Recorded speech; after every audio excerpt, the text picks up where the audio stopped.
Hi, Stan from the Honey Company. We are looking at some nucleuses here that I'm making an attempt to overwinter. We'll see what the debris is on the bottom of the hive and what we can learn from that. There's still a little half a frame of bees that are alive in this one. I thought they were all dead, but I guess not. They're in between those two frames. I'll just set those over there for now. It's cold enough, they're clustered. If I'm careful, maybe I won't disturb them. I can see they've been chewing on their mite treatment. That would have been oxalic acid and glycerin mixture, and they're working on removing that from the hive. There's a bunch of sawdust from where they've chewed on those wood cardboard chips. There's a leaf that blew in. There's some dead bees, and but look what they've done with these leaves. They've just propolized them. Yeah, there's a leaf in there. They've chewed it out. What they couldn't chew out, they propolized around the leaf. So if you close the lid and you get grass or some other vegetation in there, they might remove it. They might not. There's some bits of pollen. There's pollen in there that they haven't used.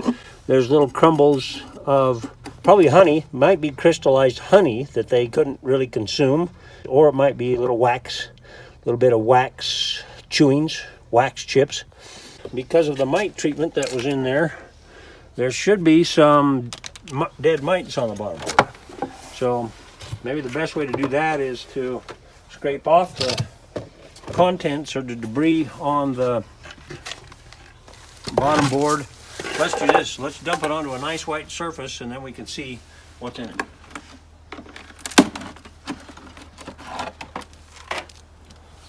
We're at the first part of December now, and a small little cluster of bees inside there. I doubt we'll make it through the winter, but we always give them a chance.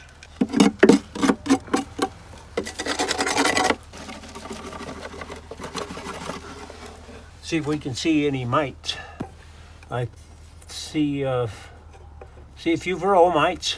There's just general hive debris, wax crumbles, bee parts, dead bees. There's a dead mite right there. Ew. There's another one right there. Let me focus. Got it.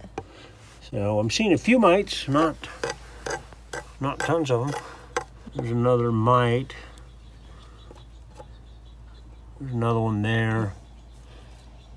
If you kept digging, you'd find more mites, right? Yeah, so there's another one. You'd find more mites there. Sawdust, powder from anything foreign in the hive. Wax chips. Bee parts. All these little pieces of wax here. We could discover lots more if we want to look at it under a microscope. Well, I got the hive apart.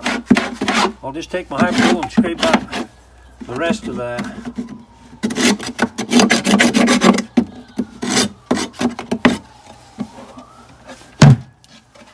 Well, we've already opened it up. Why don't we just have a look and see if we see the queen? They're in contact with honey. Even just a small handful of bees are going to stay alive with some pretty cold weather. We're down to 12 Fahrenheit, something like that. I don't see any brood.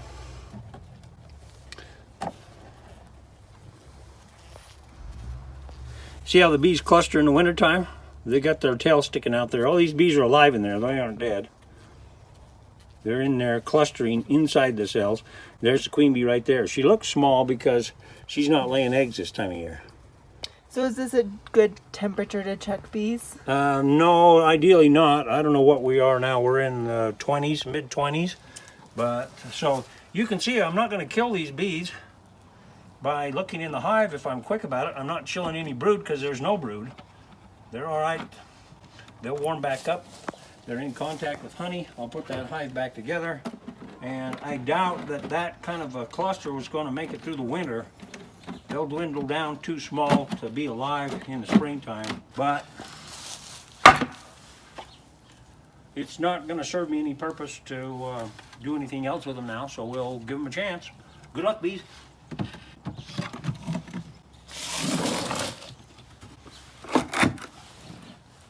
So why are you putting them close together like that? Well, so they can share some heat. So I've got them on the south-facing side of the house. and the corner in the afternoon will bring them a little bit of warmth from the sun, little solar gain.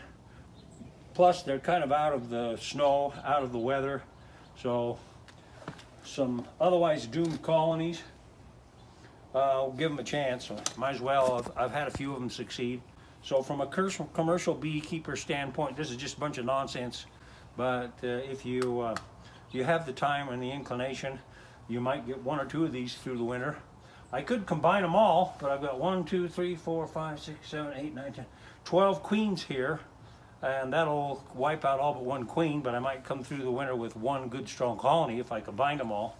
But is that too much effort? Maybe, probably.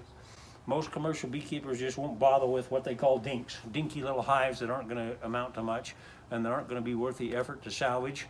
Sure, if you're a hobbyist, what might save you having to buy another package of bees in the springtime if you want to try and get your smaller colony through the winter. And it's a hobby. What the heck, you know, give it a try. You might learn something from it. So this is what the bees have kicked out in front of this green hive. And then here you can see a pile of dead bees.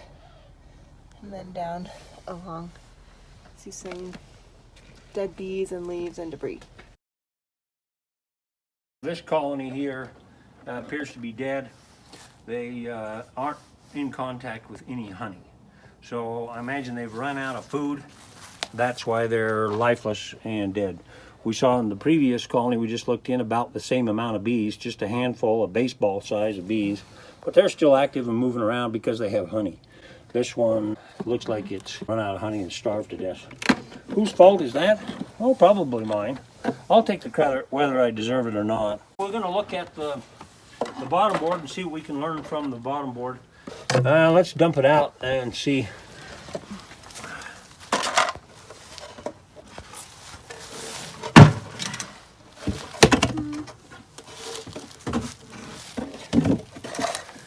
And I don't see any mites on this, so maybe there's one mite there. Mostly just crumbles of wax, just general hive debris that's nothing unusual.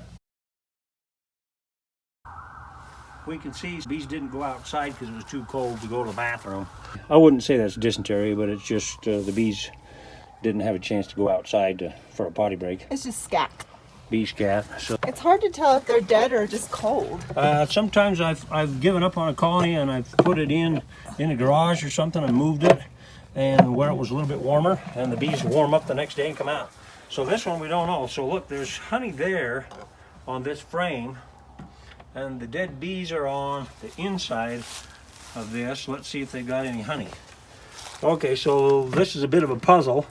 So the cluster is right next to some honey. There's honey only this far away. What's on the honey? Is that plum frost or is it mold? Yeah, that's just a natural bloom or plum frost. That's not mold. That's just because it's been there a while. Naturally develops after a while.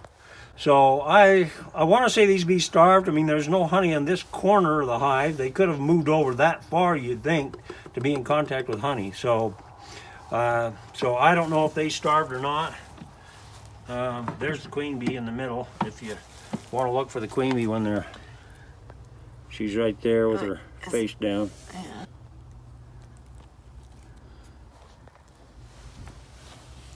There she is.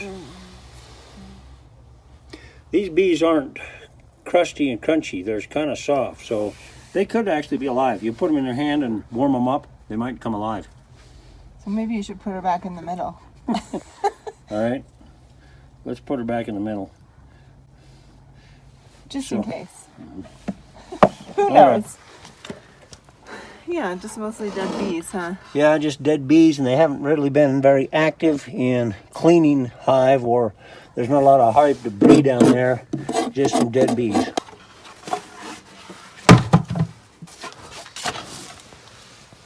So yeah, there's a mite there. There's nothing. I don't know. They're just too small of a colony. They just dwindled down to too small. Not enough honey in there. We were feeding this colony with some syrup. The honey the honey sugar syrup mixture just dripped out instead of being picked up and processed by the bees, and the bees are dead. What we did was we were using the bottom board for a diagnostic tool, I guess, to see what debris was on there, see what we could learn from what the bees have dropped on the bottom board, what they've left on the bottom board in the wintertime. Thanks for joining us again today. If you liked this video, be sure to check out our beekeeping courses at thehoneycompany.com. We're offering 6 full-length beekeeping courses for beginning, intermediate, and advanced beekeepers. See you there!